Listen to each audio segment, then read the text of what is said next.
Hey everybody.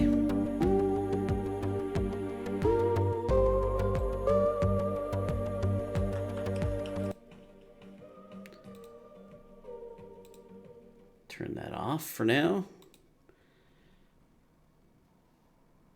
So, I hope everybody's having a great day. I haven't done one of these in a while, so I thought, what the heck? Why not open up the chat for some live stream activity and see what you guys have for questions and anything to go programming.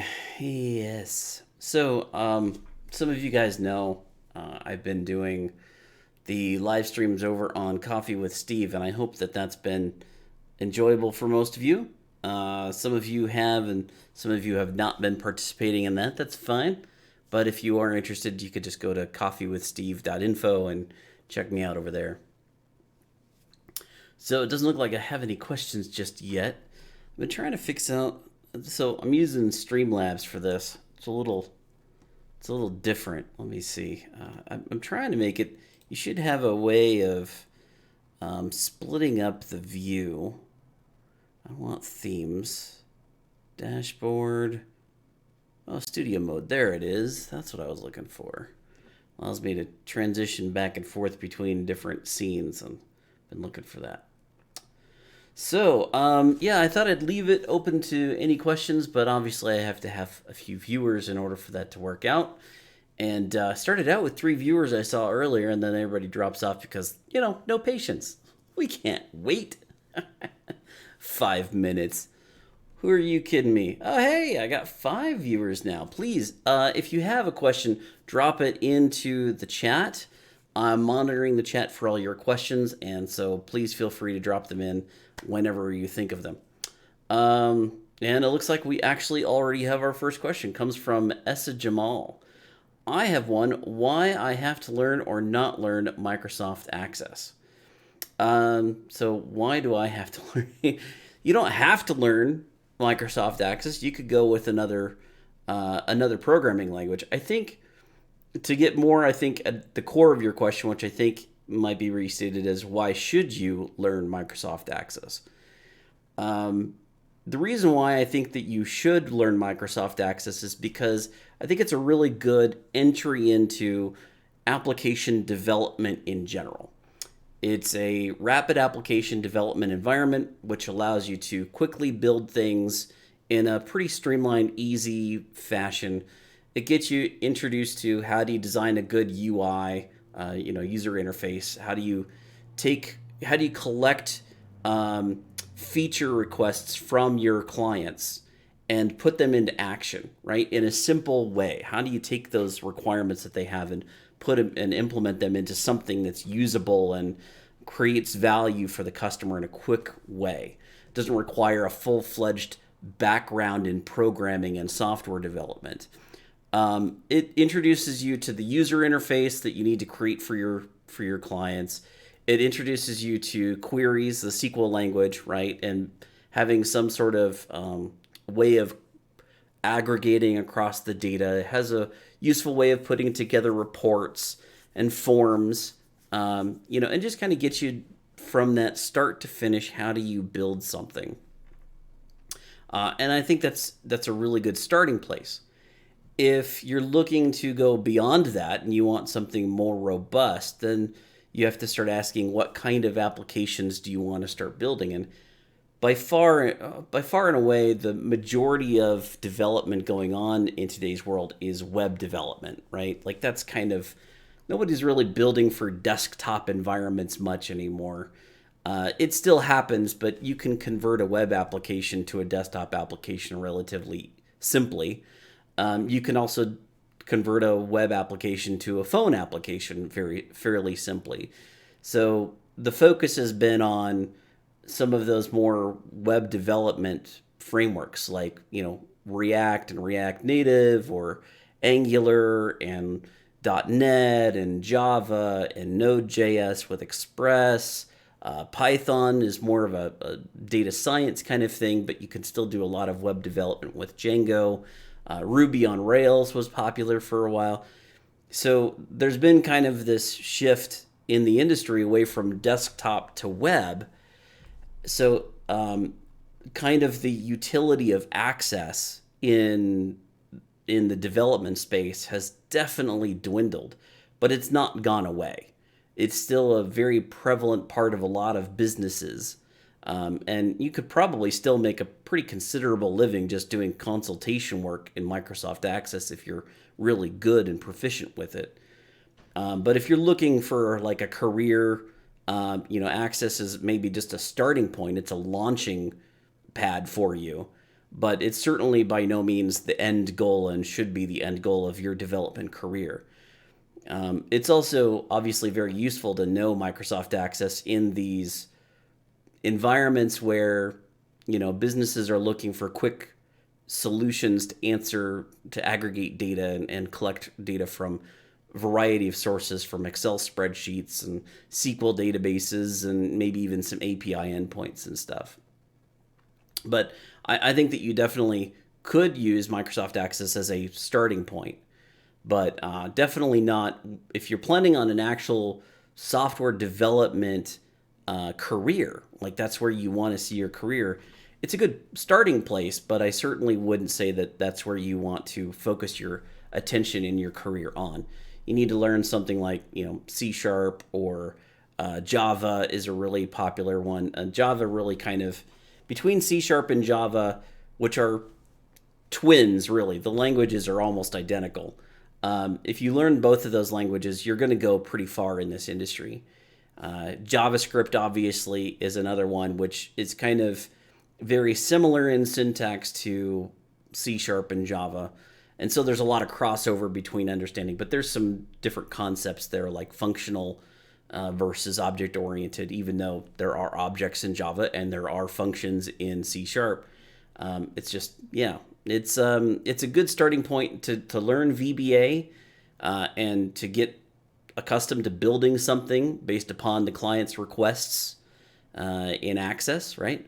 You have to gather and collect feature ideas from clients and put them into action using all of the tools that you can with Access. And eventually you can translate that over to some other languages. We're up to 6 viewers. Awesome. Hey, got more people want to know what I had to say. That's crazy. Mets3601. By the way, Essa, if I didn't answer your question completely and you want a follow-up question, by all means, post it in the chat, and it's a continuing, ongoing conversation, so please feel free to continue firing away. Mets3601 says, I just want to say thank you. I started looking into MS Access and came across your Access 2013 videos. They helped me automate training tracking for around 20,000 people and has been a huge help. Well, I'm really glad to hear that, Mets. I'm really glad that they're definitely my most popular series. It's where I think most people are introduced to me. I've got a lot of a pretty in-depth, for beginners, it's in-depth and trying to go beyond just the basics of do this and do that and you'll be successful. It's kind of, I had a goal of explaining what's going on behind the scenes and every step of the way, what my thinking was and why you do these things. And I continue to try to do that in all my new series too, as I get better. I'm now a full-time instructor, so I take on some of the knowledge that I've gained on how to convey information, and I try to make the content on my channel a little better. And I just want to try to help out. And I noticed one of the things, and maybe some of you guys will cheer this, I don't know. I do earn a little bit of profit by having these videos on channel because I have the advertising. I'm trying to avoid any sort of paid promotions. I'm not really into that kind of thing. I've kind of thought about it. I've had some offers here and there. But one of the things that I've done recently is I took away a lot of the video ads that were running on the new series that I've been doing. So like the Access 2016 series, I've made it so that it's only doing, for right now, I'm just going to kind of see how it goes. But I've just taken away all the advertising except for just the pre-roll advertising, so before the video starts.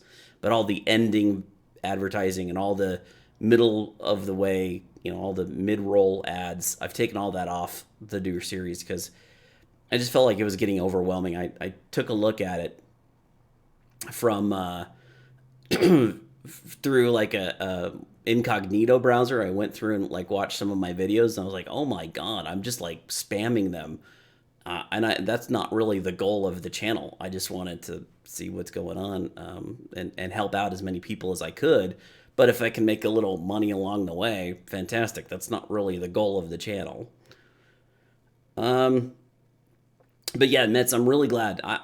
So many people have reached out to me over the last several years to tell me that they really appreciate the videos and the in depth that I go through and how easily I explain things. And I wish I could say I know how to transfer the ability to teach to more people.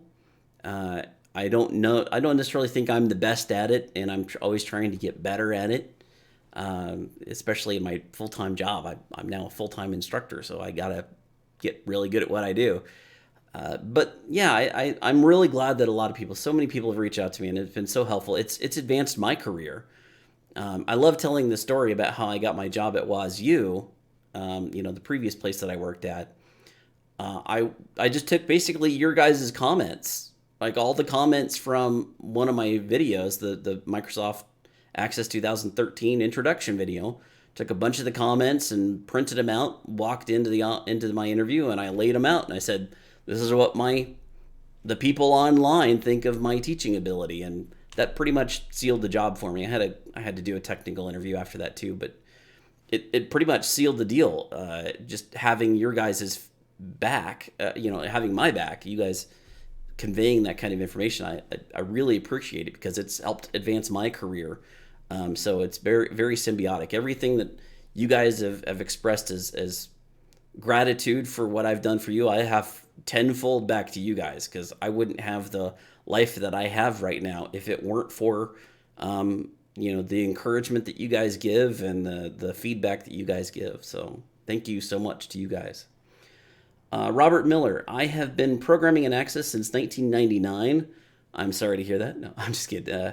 I still to this day learn new things every day. I just recently found your videos and I just wanted to shout out and let you know they are gold. Thank you, Robert. And I really appreciate that coming from somebody who's been using Access longer than I have. I've been using Access since probably about, I'd say 2000, I want to say 2012 is when I kind of first started really using Access.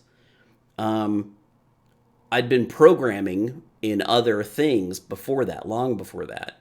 But Access I found I really kind of took a liking to because it's a simple little way to build something without having all the extra overhead in order to do design.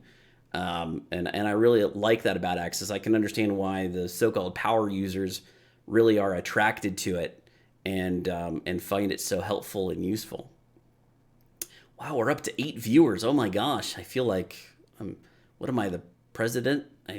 All these people watching me. Oh man. And by the way, I do these live chats quite a bit over on Coffee with Steve. So in case anybody's curious, I do a lot of these live sessions on coffeewithsteve.info. It's my other channel, and I do like any topic. I talk about just about anything for about 30 minutes to an hour. Sometimes it's technology related. Sometimes it's whatever's in the news. So if you guys are at all interested in any of that stuff, I would love to have you guys join me over there. So feel free to check it out. But going back to Robert, yeah, I'm really glad. It's funny because I still sometimes you do the thing where you pull up Google and okay, Microsoft Access Steve Bishop. Oh my gosh, look at all those results. And what is this going on in the forum? What have they been saying about me? And it's crazy that it's weird because I'm starting to notice there's kind of a status and I don't feel like I measure up to it. I'm just a guy who decided to put the videos out on talking about what I knew about Access. And it seems like I'm just glad that they're so popular and that they've helped so many people, that I feel like it's really important to continue doing that. And I hope you guys have noticed now that the 2016 series, I've continued on with it now. I've got approval from the company I work with to go ahead, and I'm not competing against them. So now that that's been all straightened out legally, I can start to post videos again. I felt bad because, man, that 2016 series, like, it's 2016. It's a 4-year old version of the database of the application, and I'm trying to plow through it and get through it as best as I can in as articulate a way as I can and as iterative as I can, because I want to be complete. I don't want to just rush through it and do. God, it really kind of annoys me when I see those videos that's like, learn Access in 30 minutes. And it's like, you can't learn enough in 30 minutes. Are you kidding me? You can't go into the depth and understanding that you need in just 30 minutes. That you might be able to get started, but then it just seems like people leave it at that. And those are the popular videos. Those are the ones that get all the hits and drive all the traffic. And I'm like, man, but there's so much more to learn in it. It's kind of annoying to see that the algorithm is really kicking those views up. And, I've got my own little base of people that come here, and I'm so glad to see that. But, I've got other stuff. I haven't done Access programming since probably about 2016, I think, was the last time I really did any sort of Access development. And, I've been doing C# development, .NET, like my specialty. I'm doing Java Spring, and Node, and Express, and React, and Angular, and some Python, and Ruby, and learning about Go, and Dart, and I've got all these other languages, but the only ones that kick up at all in the YouTube algorithm is the Access videos for some reason. I guess it's just my little niche. Anyway. So I'm glad, Robert, that these are obviously have been helpful, and classes are something. If you're not already checking them out, Robert, check out classes. Now that I'm much more into the object-oriented side of things, I'm probably going to hit it a little heavier on the 2016 series, working with classes and interfaces and things like that. So I look forward to it. And Robert also says, keep sharing your knowledge. Thank you. Yeah, I'm definitely going to do that because I think it's vital to do, and I'm so glad that the company I work for now, and I plan on doing an announcement about where I work. That's going to be a full-fledged announcement. We're going to do a little, I'd say advertising, but it's more like I just kind of want to inform you guys about what it is. But yeah, I'm going to do kind of a little kickoff video to kind of say where I work and what I do and stuff like that. And I'm kind of working with the marketing department to make sure that what I have for voiceover and what we do for B-roll is accepted, improved, and all that great stuff. But yeah, I'm so glad that they let me continue doing this channel, because it allows me to continue sharing with you guys. And again, if it weren't for the sharing that you guys give back to me, I wouldn't be in the position that I have right now. I really wouldn't. Oscar Legend says, which universe do you like better, the Marvel Cinematic Universe or the DC Extended Universe? So, despite the nerdy-looking glasses on my face, I'm actually not that much of a comic nerd. However, so I will tell you which characters I like the most. Batman is one of my favorite characters. I like Batman because of the flawed nature. And the fact that he's human, right? I mean, the fact that he's not some mutant, not some sort of, just the fact that he's almost somebody that you can imagine yourself being. You don't need some sort of special circumstances in order to get there. And I think that's kind of the appeal of Batman is, unfortunately, what they did with Batman's character, beyond the Michael Keaton. I mean, there were some good Batman movies. I really like the Christian Bale versions, the Christopher Nolan, and just I mean, I still go back to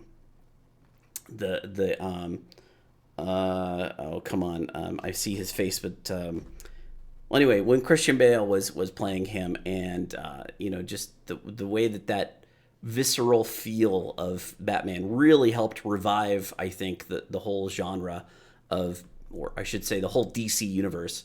And then what they did with Wonder Woman also was incredible. I think that really helped kind of re-energize some of the DC base as far as movie going, because Marvel has been just knocking it out of the park. But I think we're starting to see a little bit of the same trouble that's going on at Disney, and I'm going to try to stay as non-political as I can, but some of the issues that Disney is having with the Star Wars franchise is starting to creep over into the Marvel franchise a little tiny bit. So far, they've been able to kind of keep it out to the extent, but I think like Captain Marvel as a movie was just it just was not that great. So yeah, I thought that the second what was it, Avengers Endgame was kind of it was okay. It was a fine resolution, but it was just kind of, it felt lackluster. Too many things that just didn't feel resolved in a way, and the way that they just kind of like killed off characters in a way just felt really. Eh. So I think that they're kind of. It'll be interesting to see over the next few years. I think DC is going to start to rise as some of these DC characters get to be reimagined and explored with some of the better storytelling that we've kind of gathered. Like they know now how to formulate a plot around a superhero. And there was a lot of that missing for a long time. Like the Batman series before, like you had George Clooney. That was just some of the worst movies, right? Like that was just terrible. It felt like Batman was going to be dead. But now you're kind of seeing like the Christopher Nolan movies really helped kind of re-energize what we thought about Batman and how he could be portrayed. Superman, not so much, but you look at the old Supermans, with Christopher Reeves, and that was monumental back in the day, kind of similar to how Batman. So, that was kind of the heyday, was how they handled those two characters. But recently, it just feels like they kind of lost their way, and now they're starting to regain it with better storytelling. But I definitely I am attracted to the Batman character. Not so much Superman. I've always OP characters. This kind of okay, kryptonite. Okay, so he just has to figure out how to avoid kryptonite. Big deal. But the flawed characters, the Wolverine. Like I loved Hugh Jackman as Wolverine. Oh my gosh, like that doesn't get any better. Deadpool, like Ryan Reynolds as Deadpool. He's absolutely one of my favorite actors, almost exclusively because of that series. I loved him before Deadpool, but come on, you can't get a better person to fit that character. He's so good at it, and it really shows. So anyway, maybe we'll come back to that, ask more questions about it. Let's see. Well, Joseph Scott Adams, 39, says, "Hi, Steve. Is MS Access going away or not? I've been hearing this for a couple of years."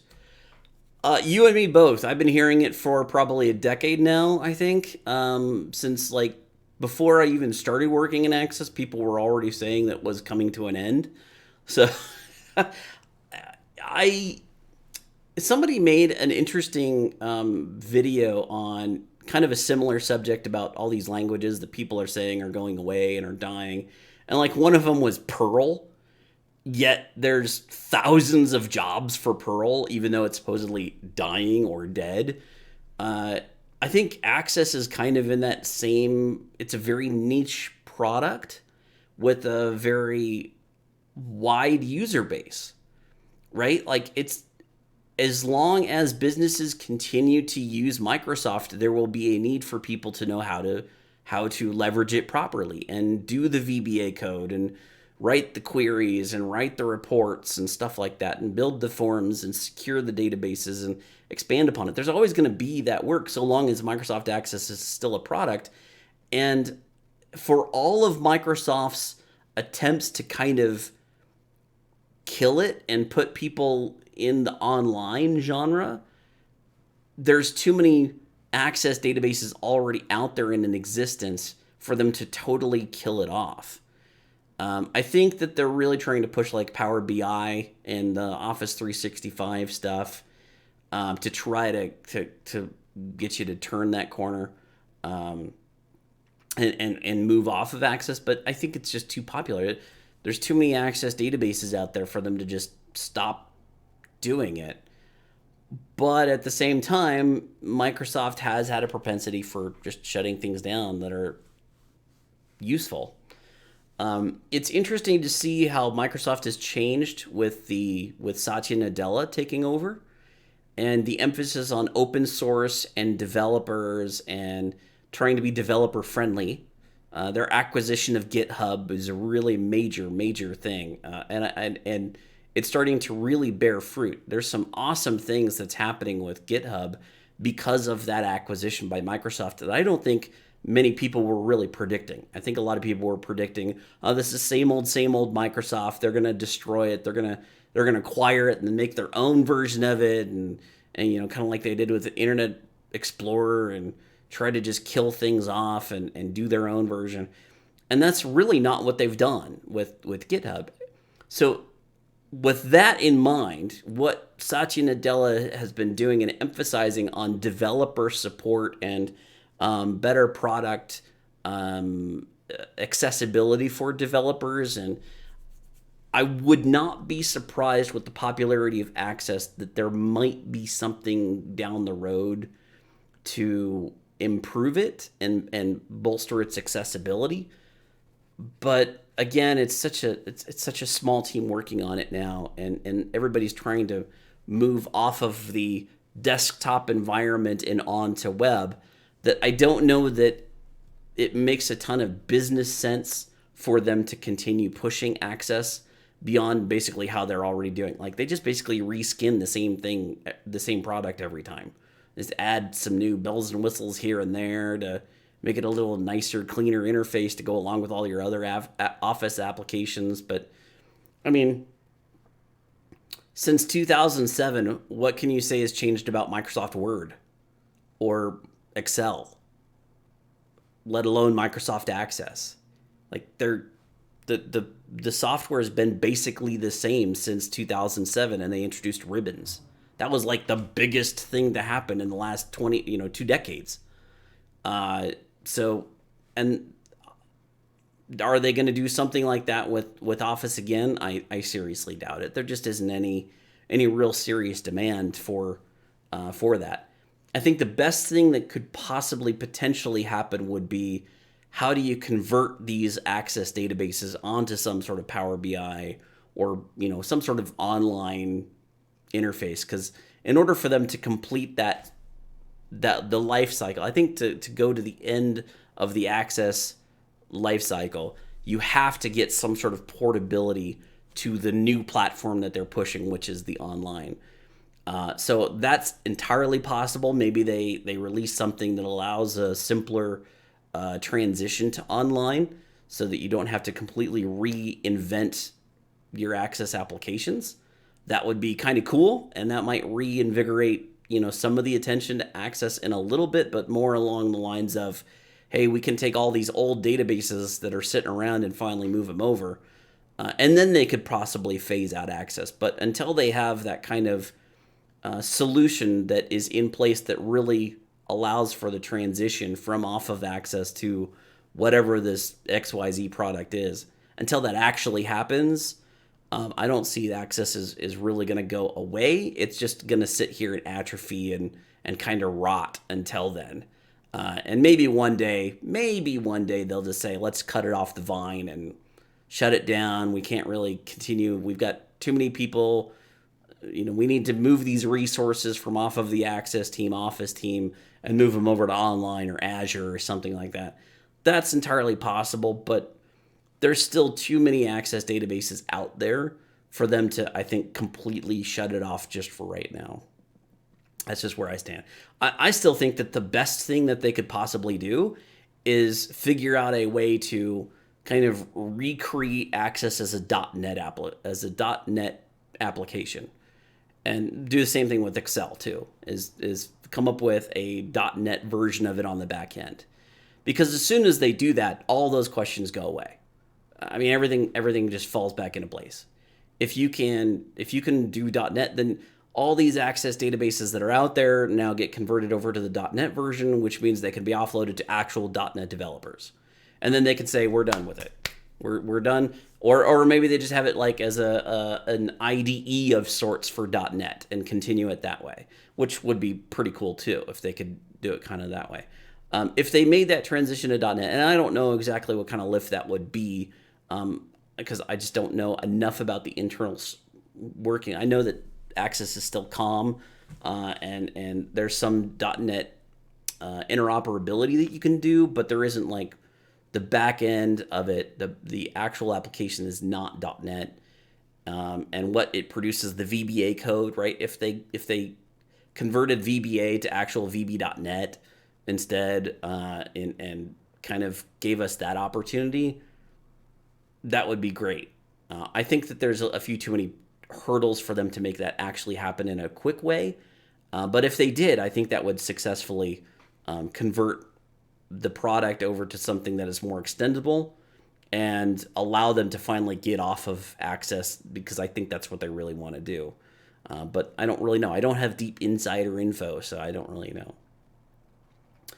Okay, I'm gonna absolutely butcher your name, so I apologize up ahead of time. But Daniel Radenkovich, Danielle Radenkovich, says, "Hello, Steve. Firstly, I would like to thank you so much for the great tutorials. They're awesome. Do you think it would be great to cover WPF development with your amazing tutorials?"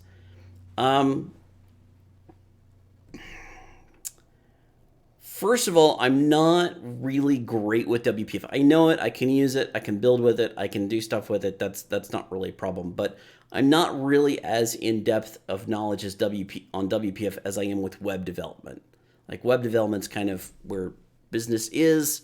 It's where businesses are working towards. It's where all the jobs are. It's where all the, I mean, my job right now is to work with large businesses. We're talking Fortune 500 company. I work with some of the names of the companies that I work with now, through my current company, are amazing. Like, I've had some tremendous opportunities. None of them are working off of, except for one, none of them are working off of desktop applications. They're all web. They're all web based. So having WPF is a great technology. As far as for .NET development, I don't know that there's much in it for me to do that, but I definitely have considered it. And I don't know, like, for me, it makes more sense to cover the topics that I know well and can give you guys the depth on than to go into something that I'm not as familiar with. Like, I can do WPF. I can work with it and deal with the binding stuff and the I notify property changed and stuff, events, stuff like that. That's a W or MVVM. All of those things are certainly worthy topics of discussion. I just don't know that I would be able to give enough information for it to be more valuable than what's already out there. I don't know. It's a judgment call, but the fact that you're even asking means something to me. The fact that my viewers are asking, hey, have you considered doing WPF, really does play on me, because I'm thinking, okay, maybe WPF does need to be covered. If somebody's asking for it, then maybe that means it should be done. So I don't know. It's a judgment call. We'll have to see. And, maybe the more WPF in depth that I get, the better it. I always talk about the inverse learning theory, right? I have to learn something well enough to be able to convey it to you. So if I really want to learn WPF, one of the best ways to do that is to go teach it. So it's certainly a possibility. But again, I think that kind of plays on, well, but is WPF really a technology that's in high demand? Not really. There's some call for it, but it's pretty slim. It's not a very large a group of businesses that are really looking for that kind of skill. But yeah, it's still, again, I'm not really sure. And maybe if I get far enough into the .NET stuff, maybe WPF is a good topic for me to cover. We'll see. I don't know. I've been thinking about what I really kind of want to do. I think what I really want to get into is the things more web development, like React and Angular. I'd love to kind of start teaching React, Angular, JavaScript, the front end stuff, some of the C# and .NET, the ASP.NET Core stuff, especially once they come out with ASP.NET 5. I really think that once ASP.NET 5 comes out, I really want to jump on that. I want to start doing a series on that. I'm still waiting. It's still in pre-release. They're still working on it. There's a lot of really interesting things that they're working on, and they're pretty exciting. So I definitely would like to jump on those things once they come out, because I think that that's going to be some really cool stuff with that. Being able to do all this cross-platform stuff is fantastic. So I'm probably going to jump on that when that comes out. So there's no reason why I wouldn't do WPF, but there's also at the same time only a few reasons why I would do it. You know what I mean? I don't know. I'm still thinking about it. I always have to think about which one I want to cover next. The main reason I jumped back on Access 2016 was because I saw that it was just sitting there for 2 years, and I finally got the go-ahead from my job to go ahead and continue working on these videos. So I said, okay, let me, first of all, Access is by far my most popular set of videos, so let's continue that series and get it to completion before I move on to the next one. So I don't really plan on doing any other series until I get Access completed.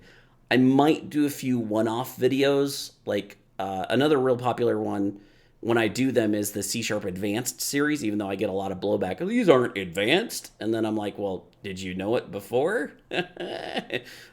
So yeah, I might do some of the C# Advanced stuff, especially because C# 8 has a lot of... C# 7 and 8 have a lot of really cool features. Tuples are amazing. The function... I've kind of been going into the functional programming side of C#, and there seems to be a bit of a call for that. And so I might kind of talk about some of the functional paradigms of C#. That would be kind of good to do. So I've been thinking about maybe doing a few of those kind of one-off videos to kind of do a little deeper dive into C#. But by far and away, my primary target right now is the Access 2016 videos. Okay, so Essa Jamal, I want to say thank you for your tutorials. It is the best tutorial on Access for YouTube for me and many others.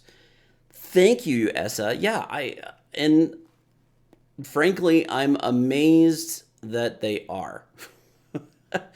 I still occasionally, I'll go and look at some of the Access videos that are out there, and there's a lot of great content. I'm certainly not gonna bash on anybody.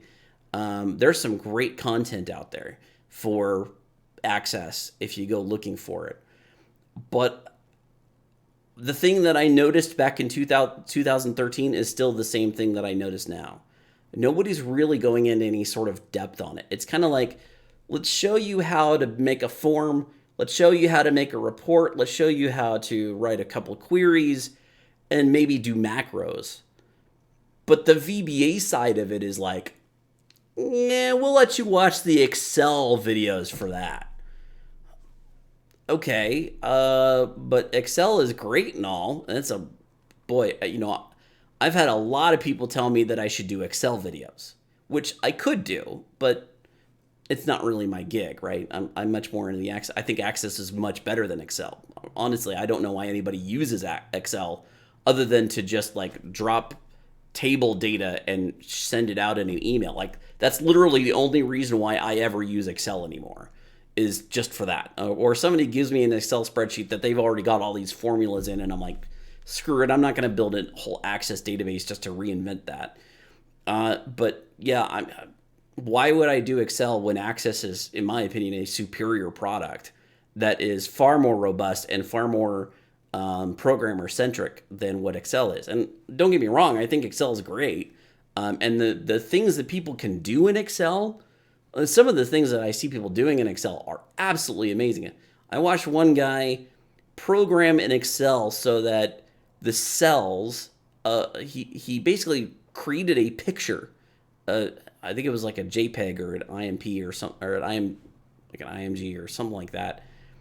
And he did it on an Excel spreadsheet. Like, every cell was a pixel. And how do you do that kind of stuff? Somebody else was able to write a musical composition on Excel, and using a MIDI file or using a MIDI player to kind of do it. Some of the stuff that people are doing with Excel is crazy inventive. But at the same time, I'm like, for business purposes, for practical purposes, Access is better. Can you write a report, like an actual legitimate, like 5-page report that prints out in a PDF format off of Excel? Kind of. Is it nearly as robust and easy as it is in Access? No, no, no, no, no. So I don't know. Anyway, going back to the same problem I saw in 2013 and why I even started this channel, why I started the Access videos in the first place, was because it just felt like, man, there's not a lot of information out there on YouTube that really facilitates learning, like really facilitates my understanding, my depth of knowledge on this subject. I want to know more about that thing, not just the simple little thing. Even though I think I still do the simple examples, but I try to go into as much depth on the simple examples as I can and let you kind of piece things together as you need them, which leads to some aggravation on my part because a lot of the questions I get are, hey, can you do this very specific thing with these other concepts that you've already put in video format? Like, can you build an accounting system for me? Okay. And maybe there's an opportunity there for me. If I said, hey, let's create an accounting software from Microsoft Access. Like, if I did that as a video, I imagine that's probably going to be a pretty big pull. But at the same time, if you just watch the video series in its entirety, you can build one yourself, which is the whole goal of the video series. The video series is not to take this one very specific thing and do it from top to bottom for you, and then give you the source code afterwards that you're just going to copy and then just use in your business. That's not what I'm trying to do. I want to teach you guys how to do this the same way that I know how to do it, because then you can get a job, right? Like, you can get a job. You can utilize these skills in not just your current workplace, but possibly in another workplace and maybe grow on to become a software developer. That's the goal. That's why I was doing these videos. So honestly, it's kind of frustrating when I get these, hey, can you do this one? I need, my company's asking me for this little thing. Can you do a video on that? I'm like, I could, but why? Just watch the video series. You'll figure out how to do it on your own. That's kind of the point of the video series. So anyway, I'm probably a little negative when I say that, and I'm probably losing people as I say that. But I'd rather you guys learn. To me, it's very similar to anytime a student asks me what an error message means. And I'm like, did you look it up? Did you Google it? Did you actually try to put an effort to figure it out on your own? Or do you just want me to give you the solution? Do you just want me to tell you what to do? Because if I just tell you what to do, you haven't learned a darn thing, right? You haven't learned anything. And my goal of these video series is for you to learn. So it's kind of in that same vein. Okay. H. Renaud says, is it safe to use macros again in Access? Or will Microsoft Office take that away again? What do you think? Macros in their current form are still pretty robust. I don't use them. VBA does it for me. When I first started using Access, I think I wrote a few macros, but then I was like, once I learned VBA, why would I do macros? VBA is much more robust and allows me way more flexibility in what I can work with and how I manipulate the data and how I display it and all sorts of stuff. Like, you don't get classes in macros. You don't get interfaces in macros. You don't get the modularity in macros that you do with VBA. Okay, the ability to reusable code doesn't really happen in macros. So there's a lot of great things, and you just have a lot more, especially if you're looking at software development as a career. you got to learn, if you're going to go through Access to learn it, you got to learn VBA, because macros aren't going to get you there. I don't think that they're going away any more than I think Access is going away. As long as Microsoft Access is around, I think macros are probably going to be a part of it, because they're a simpler form. For those of you who don't want to learn VBA, they are a way to accomplish very similar tasks to what VBA does, so that you don't have to, the power, quote unquote, power users, do not have to learn programming. They can just kind of go through this little wizard that allows them to kind of step by step articulate what they want the application to do when some sort of event is triggered on a button or drop down or whatnot. And that's perfectly fine if you don't want to learn VBA, and that's why macros are built. And as long as power user is kind of the niche of Access, then macros are going to continue to be a part of it. You get macros in Excel and you get macros in Access, and they're two totally different things, which is funny. But I think that you need some sort of simple interface for power users to create interactivity that doesn't require actual programming. And so as long as Microsoft Access is a product, I foresee macros as being a part of that product. Let me scoot up here. Okay, next question is Lil Sisu. Hey, my name is Nick Gurr. Nick Gurr. Do you think there are any things Excel has that other programs don't?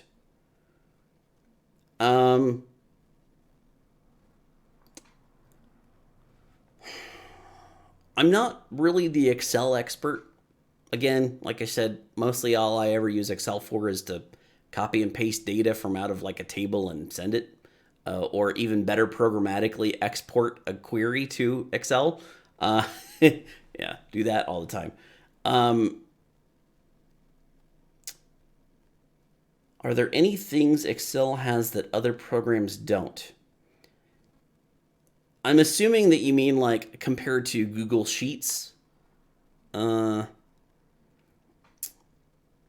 would say the interoperability between different Office applications is probably one of the biggest selling points that Office and Excel have going for it. So, for example, like my Access database can send an Outlook email, right? It can integrate with Outlook to send that email. Doing that from, same thing with Excel. You can create an Outlook email from out of Excel. Doing that from Google Sheets, there's ways of doing it, but the interoperability between the different parts is, you're not going to be able to just easily create a Gmail from a Google Sheets and send it. It's not nearly as simple to do. I'd say there are definitely more features. I can't really nail them all down, but I do think that Excel is probably the most feature-rich of the spreadsheet applications out there. But that doesn't necessarily mean that there aren't other products that might be better suited to your needs.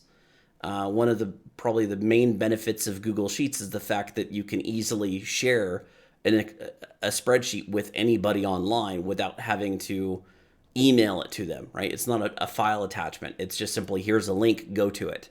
And you can grant them access to edit it or modify it or view it or, all sorts of permissions. And then integrate it with things like, with Google Forms. You can have Google Forms output to a spreadsheet and work with that data that way. And you could do formulas. And there's JavaScript behind those Google Sheets. So there's programming that you can do with Google Sheets behind it, just like you can with VBA and Excel. So there's a lot of similarities there, but it's a totally different language that you have to learn, right? So I think there's just a lot of trade-offs. You have to assess what your needs are, and based upon those needs, what are your priorities? And I would even say prioritize what your needs are. What do you need out of the product? Figure out what is number one, what is number two, what is number three, and then compare that to the products, that are out there and what they offer. And based upon that, try to figure out which one you want. Daniel Radenkovich says, thank you for the answers, Steve. Your tutorials are much more simplified than others on the YouTubes. Very easy to understand and match the topic in center. Thank you. I really try to do that. I try to make it so that the topics are fully covered in as much depth as I think makes sense to go into while still staying within the topic boundaries. I noticed every once in a while, and I still do this, I kind of bring in, oh, there was this little other concept that we haven't covered that I'll just kind of drop in there. Like the video I just released about 2 hours ago was on aliasing, putting aliases for columns and table names. And I realized that we hadn't really quite covered some of the things like I multi-select fields from when I'm in the query designer. How do you multi-select fields in there? I don't know that I covered that in an earlier video or not. So it's just kind of one of those one-off things that I'm not going to do a full video about it. It might be able to have a full video about that. How do you select fields on the query designer? Heck, you could make a 5-minute video out of that and post that up, put advertising around it, make money. But it was just kind of one of those things that I'm just working through, and I realized, maybe this is a good idea to point this out, that you can do this kind of thing. Because as I'm doing it, I'm like, hey, wait a minute, maybe I haven't explained that, so let me just explain that real quick. And I think that's kind of one of my top priorities, is that I don't like to do anything in the video without an explanation about why I'm doing it, right? Because that's the thing that I think most tutorials really, really lack, right? Is the emphasis that everything that you're doing on screen, why are you doing that? Don't just tell me that that's what you're doing. Why are you doing that? Because if I can understand why you're doing it, then I will understand how that applies to me. Like, if I'm in that situation, I'm in that same situation, I know what to do now because it makes sense that that's why I'm doing it. Not just that I did it, but why I'm doing it. Why is that a useful thing to me? And that's actually part of, there's actually learning theory behind that, why you do that. And I think it's, even though I stumbled upon it as part of how I think through the lessons that I give, there is some actual science behind the fact that you really have to tap into with what they call andragogy, adult learning, basically. You have to convey some sort of relevance of the topic to the person so that they understand why it's important that they learn this particular type of thing. And there's other things that I'm doing now too. I don't know if you guys have noticed, but one of the things about the newest 2016 series is you pretty much see a visual in front of every video. So before I go and do a demonstration, I kind of explain why this is important or how it works or just kind of some of the mechanics. I give a visual representation of what it is that's going on. And that's by design. I'm intentionally trying to figure out how can I explain this topic from a visual perspective to convey this information. I don't just say, here's a topic on this, let's go. I really kind of want to say, here's a visual representation too, because some of you guys are visual learners. Especially if you're watching videos. You're watching for the visual content just as much as the audio content. So kind of representing what the concept is in visual terms is a very important thing to me. And I think that also helps a little bit with the understanding of the concept for pretty much anybody. Even if you're not a visual learner, the visual representation of things can often help you understand concepts that you only maybe understood through verbal. So that's one of the reasons why I continue to do that. Daniel also says, whatever you decide to show us in next topics, I'm sure it will be awesome. Thank you. And I really do pay attention to you guys' suggestions. So earlier, Daniel, you said WPF. And again, I'm not discounting the fact that you said that. It's really rolling through my head if I should do WPF. That kind of, in some ways, makes sense, and in others it doesn't. And so I really take these suggestions to heart because the channel is really all about you guys, right? And about helping you guys become better developers and so on. I have a name up here that is, I think is Russian. I do not know how to pronounce it, so I apologize. But they say thanks for the lessons, and you're welcome.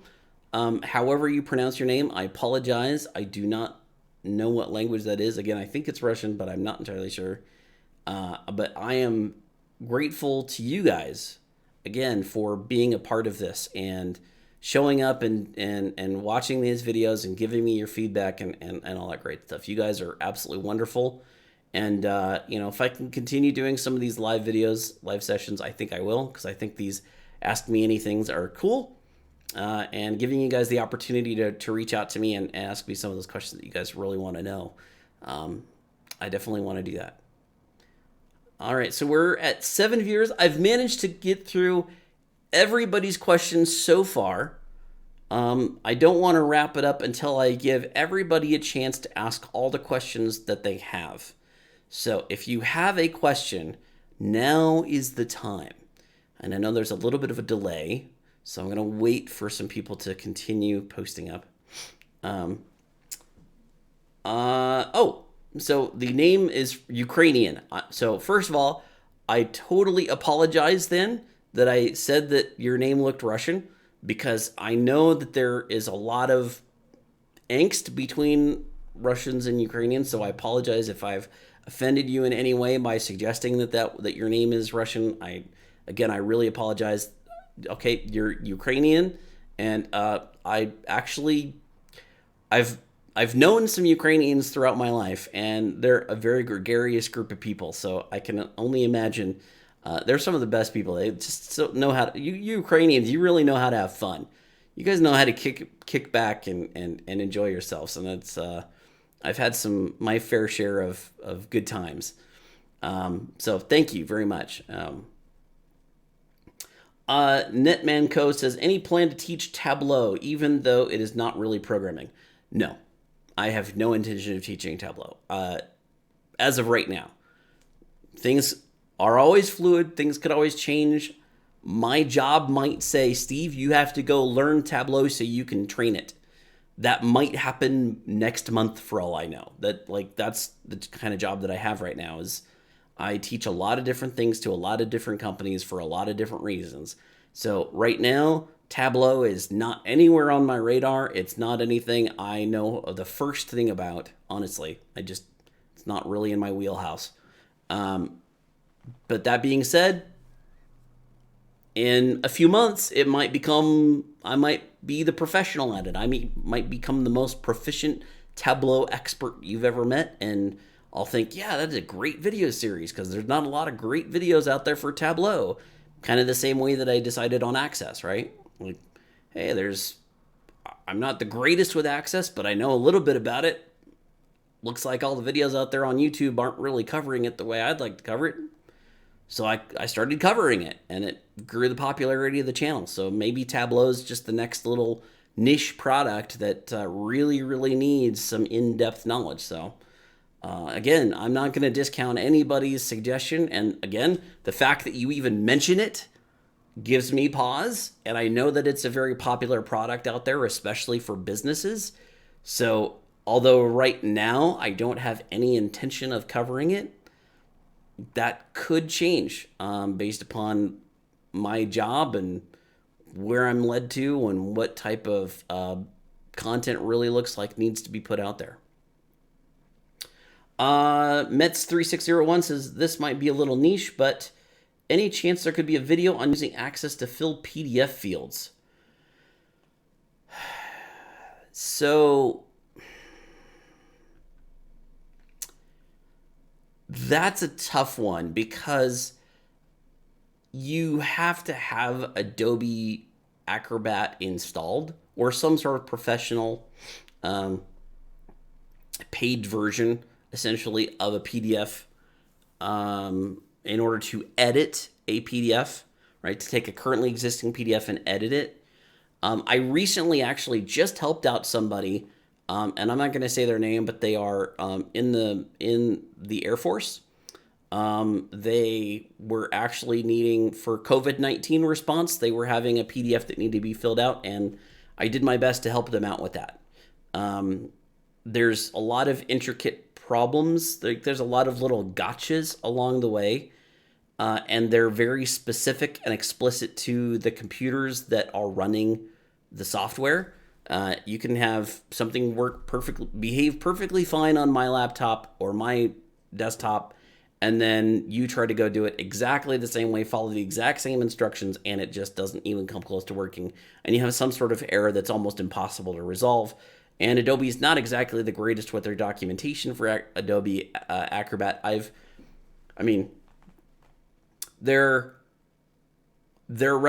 Just going through, there were links that I had to go through to find the answer to this particular problem that went back to Adobe 8.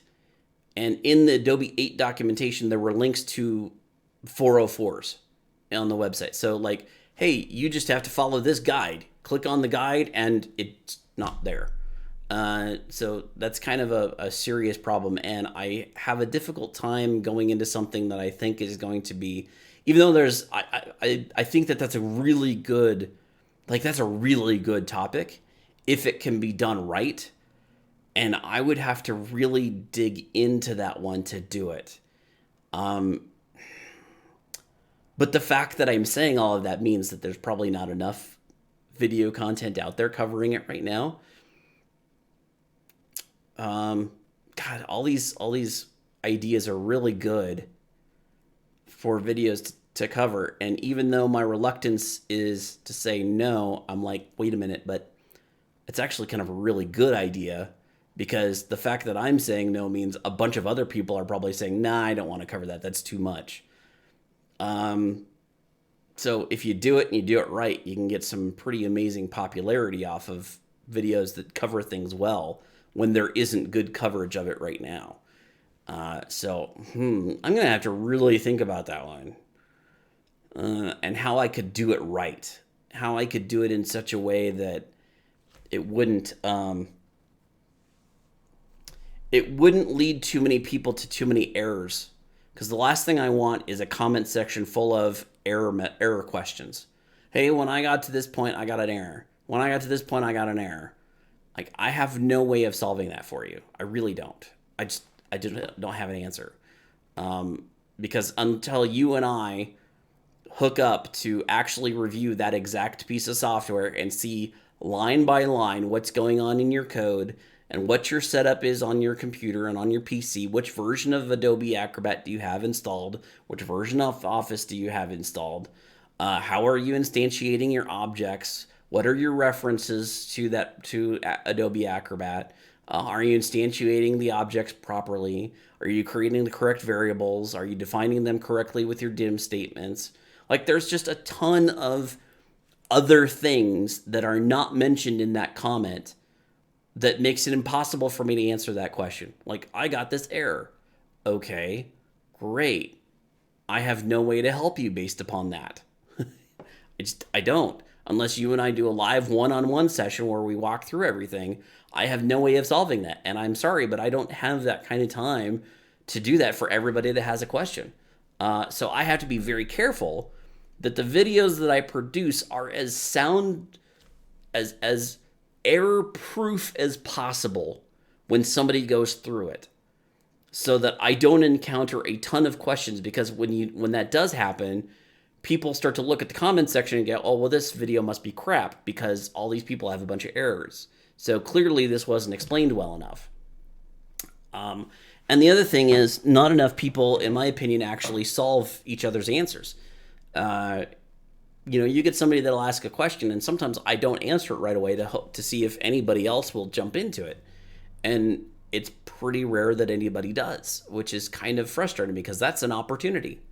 Everybody that's watching this stream, I suggest to you, and I'm not doing this for me, I'm telling you this for you. Everybody who's watching this stream right now, go through the comment section and find questions that you think you can answer. Don't wait just for me. Go through and answer them too. And I'm telling you to do that because it's going to help you learn as well and solidify the knowledge that you have. It's going to make you start to question the things that you think you know. Okay, do that. Do that for yourself. It is an excellent, excellent way for you to get better at your job. I also suggest signing up for any Access forums or C#.net forums, all those forums where people go and ask questions that have problems that they need solved. Go and sign up and answer. If you're trying to learn how to do things better, if you're trying to learn how to do a particular language, go sign up for those things and answer them. Go to Stack Overflow. search through the Stack Overflow for keywords in the whatever the subject is that you're trying to become an expert on, and just try to answer as many of them as you possibly can. Just do it. It's going to help you in the long run. It's going to help you solidify your knowledge and help you to learn what you need to explore. Okay, so do it. It's really, really good to do. Netmanco says, thank you, sir. You're welcome, sir. Or ma'am. I don't know. Netmanco is, I assume that's masculine, though I don't really know. You're welcome. Happy to help. Mets3601 says, funny, I'm Army, so I've run into that on the government computers trying to use access to send email. Yeah, sending email through any sort of military, they kind of scrub it pretty hard. Yeah, it's not really easy to do. Yeah. All right, so I've been at this for an hour and 10 minutes, although probably more like an hour and 5, because I think the first 5 was just lead up time where I say the stream is starting. I do want to give you, again, I don't want to close this down until everybody's had an opportunity to ask their questions. So please, if you have a question, fire away. I want to give everybody ample time to ask before I shut it down. So please, I'm going to give you guys a few minutes here to continue asking questions if you've got them. On that same note, I will say that one of the videos, so one of the things that I've been kind of considering, I look at my quote-unquote competitors, the people who I see are doing fantastic on YouTube. They've got 200, 300,000 subscribers and views. And I look at and I watch their content, and it's almost nothing to do with actual programming. It's like just advice. Like, oh, this is how I became a developer. Here's the 10 languages you need to go learn. Here's the frameworks you should go learn.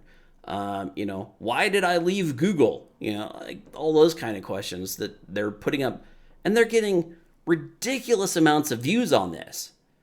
And part of me says, well, if that's what people are wanting, maybe I should do that. And I kind of started to do a little bit of that with this channel. I kind of tried to do a little bit of those, in my opinion videos that I did for a while.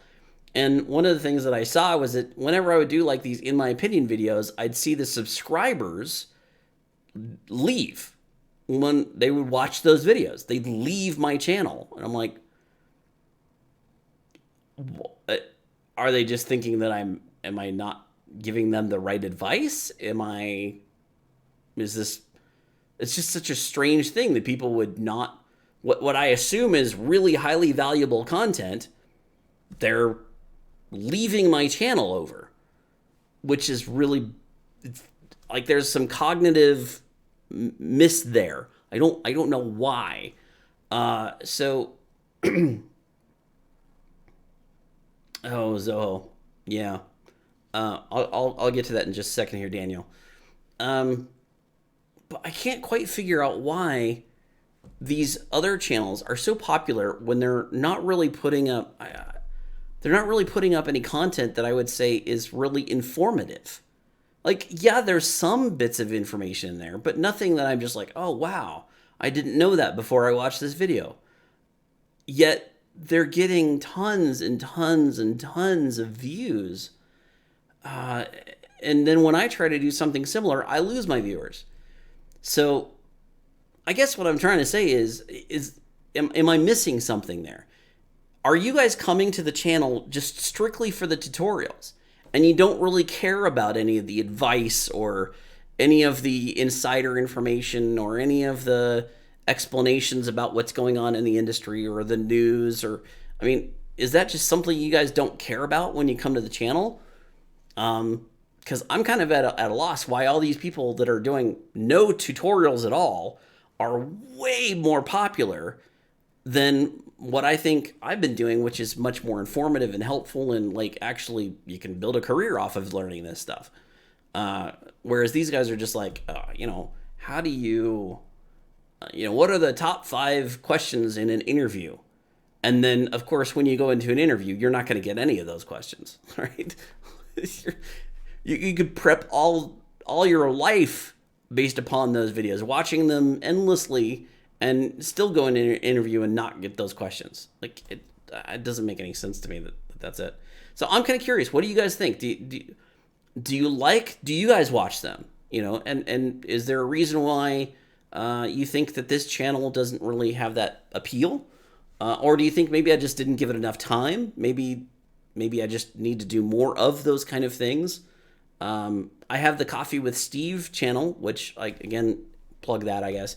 Coffeewithsteve.info. I'm almost up to about 400 subscribers, which is a drop in the bucket compared to the subscribers I have on this channel. But that's that's exclusively what I do is just opinion and topic and news and stuff over there. So I'm just trying to branch out, see what you guys want. What kind of content do you guys want me to do? Do you want this just to strictly be a tutorial channel like it is? Or is there some other information that you guys, I mean, obviously I've got 9 viewers to a live Ask Me Anything. So it seems to me that there's some sort of demand. There's some sort of desire to have some kind of discussion about some of these other topics besides just tutorials. But I just haven't really been able to find a way to tap into it that doesn't cause me to lose viewers. Maybe it's just the format I was doing it in. Maybe it wasn't the right format. Maybe there was, maybe the presentation needed to be better.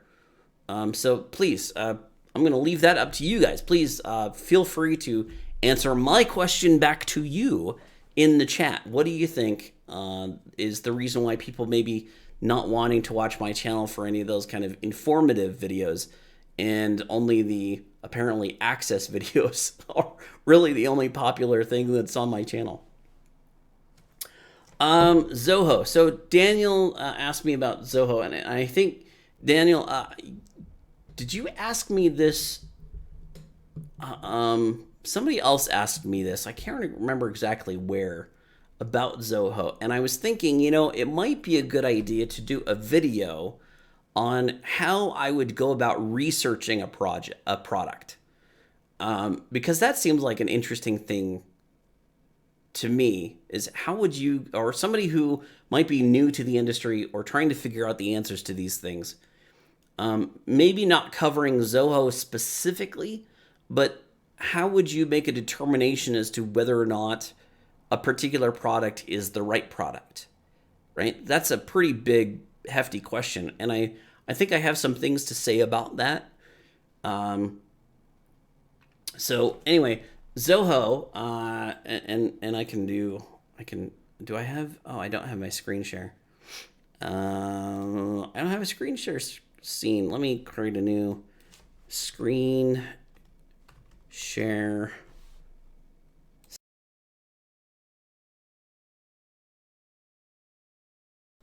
Oops, sorry guys, I didn't mean to do that. Hold on. I didn't want to lose you guys. Okay. Sources. I need to go to window capture or display capture. I think I need to do display capture. Yeah. Display capture. Okay. Left monitor. I'm just setting up, so I'm using a form of, for those of you guys who are actually wondering this, that's not it, that's that one. I'm using a application called Streamlabs OBS. I also have OBS itself. What's it called? Open Broadcaster software. But there's a version of it called Streamlabs that is very popular with gamers and like Twitch streamers and Mixer streamers. And I am using that. I'm using Streamlabs to do this one. And I'm just kind of tinkering with it. Okay, so my saving is no longer a Bill Wild story. Okay, let me add a couple things. I got to add a audio input. And this is my Yeti. Add that. And then should I do, yeah, I'll do my face like I do for my Coffee with Steve stream. I'll put my face at the bottom corner of the screen because I can do that cool thing. display, do window media source, image display. Is it display? No, it's game capture. No, where is it? Video capture. There it is. Video capture. Yes, my 1080p camera. Add that as a source, and I will kind of shrink this down a little bit. There I am. Okay. And now, through the magic of stream and computers, we will transition over to my other monitor. There we go. So hopefully you guys can see that. Can somebody tell me in the chat, can you see my window, my monitor? You should be able to see it. I was not at all prepared to do this before. So I apologize. Usually when I'm like doing my Coffee with Steve stream, I'm totally prepared. I've got all of these ready to go. Anyway, okay, so I'm not going to delay too long. I'm just going to assume for right now that you guys can see it until I hear otherwise. So let's go to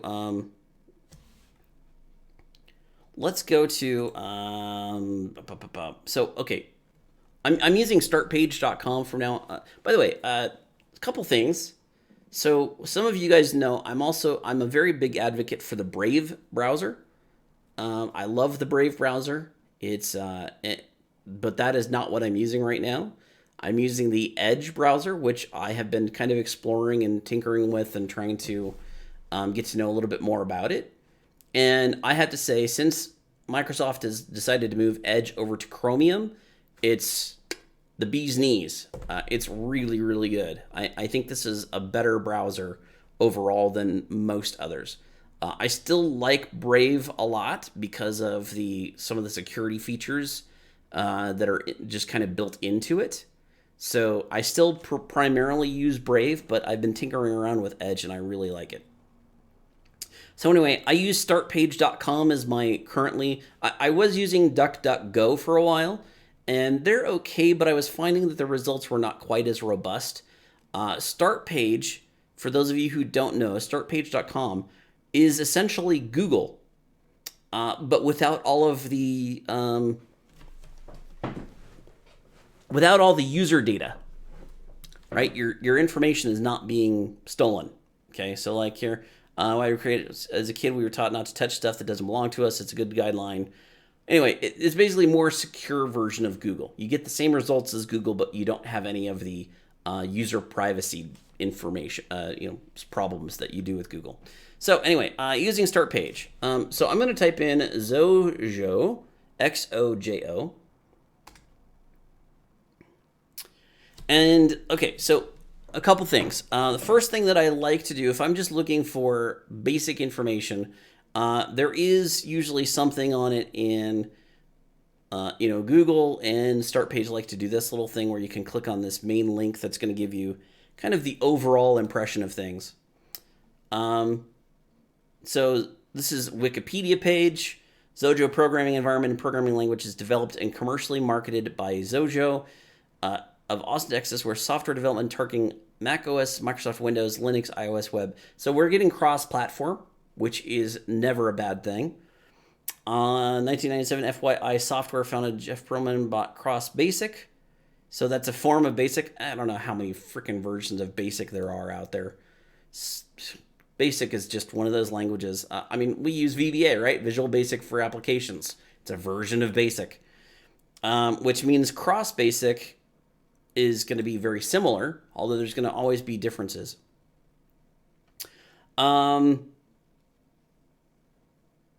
So prior to version 2, the Java target was dropped. Okay, so they try to make a Java version, it looks like. So, and then Java Virtual Machine. Public beta was released across Basic. Okay, this is really old. The option to compile for Linux was added in 2005. Let's see. So in 2004, Real Software announced Made with Real Basic Showcase, program to highlight applications created with the product. In 2009, a migration assistant. So it's been around for a while, apparently. I've never heard of it until you mentioned it. I'd never heard of Xojo. And that's not surprising. There's a ridiculous number of applications I've never heard of. Up until, I'd heard of FileMaker off and on, but I'd never investigated it. But I know FileMaker is another one of those kind of competitors for Access or possible alternatives to Access. Also they released Xojo, which included all new user interface support, full support for Xojo on OS X, improved support for web applications, all new documentation, new introduction to programming. Okay, so there's some pretty good. I mean, they've been around since the 90s. It looks like, based upon a form of BASIC, which means that there's going to be a lot of similarity there between Visual Basic for applications and the language that you'd be learning there. It looks like compiling or deploying applications with Xojo requires a license. Okay. It's free for learning and development, but then if you want to compile and deploy, you need a license. So that might be a consideration you have to have. They have a Xojo Cloud, and a cloud hosting service, so that's interesting. Example code, here we go. Displays a simple message but says hello world. There's message box. Oh, look at that. Doesn't that look familiar? Instead of saying dim, we use var. This looks like an array. Yep, it is an array. So we var an array of names as string. So that looks very basic. That's kind of a cross between basic and like JavaScript or C#, right? With the var keyword instead of dim. We're using the array method in order to instantiate a new array and then set it on this names array. And then we have a for loop, not a for each, but a for loop. For I as integer equals 0. So we're starting out, that's pretty common, right? For loop. To names last row indexed. Ooh, I don't really like that as the last. That should be length. It should just be length. Or size. Size or length, but last row index is kind of ugh. List box 1, add row names I. Okay, so that's how you add an element, add a string from out of an array and add it to a dropdown or some sort of row of some sorts. Okay, cool. So see also Visual Basic, Lazarus IDE. So these are just some other things. Okay, so that's just kind of the overall that we get from Wikipedia. There's some things in here I like, some things that I'm a little, it's trialware. Okay. Although it said earlier free, so there's kind of some conflicting information, I guess. It's free for development and learning, but if you're going to deploy, it requires a license, which it looks like is some sort of trialware. So, okay. But the operating systems that it can compile to, that's pretty cool. Cross-plat. I mean, that's a major appeal. That's something you don't get with Microsoft Access. So that's a very big draw right there. I've got a party. I got about 5 minutes here. So if you have any last minute questions, drop them in the chat right now because I have to go. I have a hard stop at 6 o'clock. I've got to leave. So drop your questions in now if you have them so that we can wrap it up. Okay, so quickly we'll just go to Xojo.com and take a look at what they've got. So you could go to the download by resources, etc. Products, forum, company account. Usually what I'm looking for is some sort of documentation. One of the first things I like to do is look for documentation. So download by resources, documentation. Oh, they have tutorials also. Find a developer. So it looks like there's an opportunity if you know how to do Xojo, maybe you can sign up with them and become a developer, a paid developer. But I like to jump to the documentation and take a look at what is here. There's a few different reasons why I want to look at the documentation. How robust is it? How broken down are the items that are in here? Because when I'm looking at this documentation, if I can understand what's in the product based upon the documentation, that means I have excellent documentation to support this and things are going to be easy to understand. So right off the bat, that's one of the first things I'm looking for, is does the documentation really break things out in a way that is understandable? Or is it just kind of a mess, right? And then the other thing I'm looking for is code examples. So let's see if we can find getting started with Xojo. Let's take a look at getting started.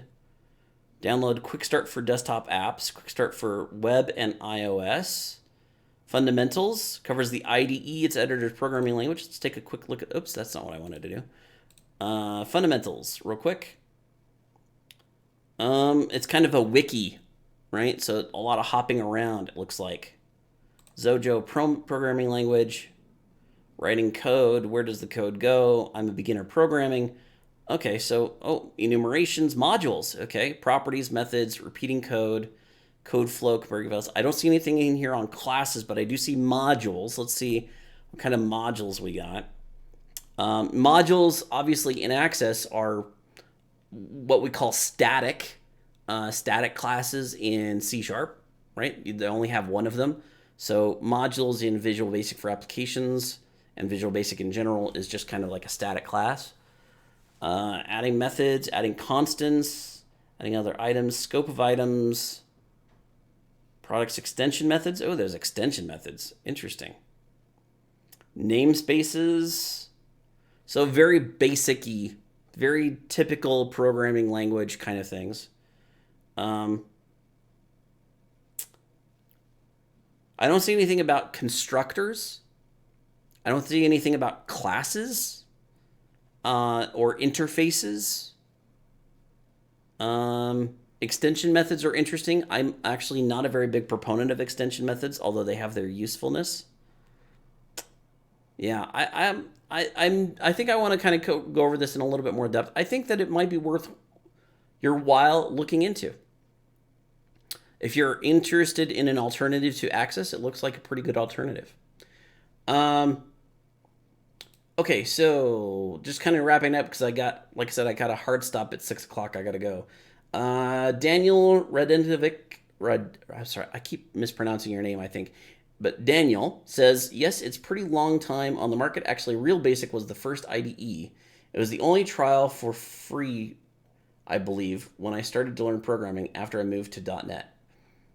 That's interesting. And it's kind of weird how, I've been in the programming world since the late 90s, about 96 was, I typically say about 96, 95 was when I first wrote my first JavaScript application. 96, I'm pretty sure, because JavaScript came out in 95, and I think I got it right the year after it came out. So it's funny how I've been around this stuff for so long, and there's still stuff out there I've never heard of. And Real Basic is one of the... I think I've heard of Real Basic. I've probably heard about it, but because it's kind of got that... Yeah, you've heard of that going on in the back of my mind, but I don't really know it. Mets361 says, another topic I just thought of might be connecting Access database to SharePoint. That would require that I have a SharePoint server. And I don't really have one of those, and I don't know that I want to pay to get one. But maybe. Maybe. It's not a bad idea. Again, it's not a bad idea. And Daniel says, a few years ago, they changed their name to Xojo. Okay, so thank you, everybody, for joining me on this live stream. I'm probably going to do a few more of these, maybe do them, whenever I just kind of impromptu want to. Thank you so much for joining me, guys. I appreciate what you guys, coming on and asking me these questions. I really would like to know what you guys have as far as an opinion on why maybe some of those other videos that I was trying to do, the In My Opinion videos, didn't really take off. So let me know. Let me know what you think. I'm going to talk to you guys later, and I will see you in the next Ask Me Anything or live stream. Thanks, bye. Thanks, guys.